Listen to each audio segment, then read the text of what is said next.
वामनबुवा केळकर महाराजांच्या बकरीतील एक शाळ प्रकार. एक बाईचा नैवेद्य स्वीकारला. एक ब्राह्मण बाईने श्रद्धापूर्वक श्रीस नैवेद्य आणला होता. बाई निर्धन असल्यामुळे तिचे दात कोणी लागून देईना.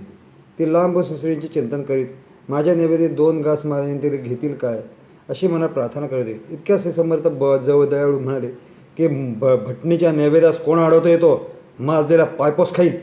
अगं इकडे ये असे म्हणून तिला खुणवले. त्यासाठी दरिद्रबाईने धावत जाऊन नैवेद्य पुढे ठेवला.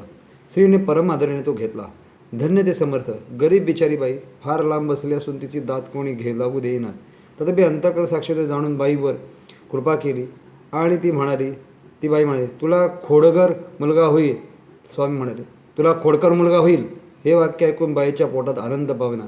बाई विनंती करून बोलली की आजपर्यंत पुष्कळपूर पाहिले, हा मासला माझ्या दृष्टीने कधीच पडला नाही. आपल्या चरणकृपेने पूर्ण समाधान झाले. बाईस पुत्र संतान 45 वर्षापर्यंत नव्हतं. श्रीकृपेने बाईस पुत्रप्राप्ती झाली. हिला महाराजांचे स्मरण झाले म्हणजे कंठ सगळे होऊन ती प्रेमात रडत असे.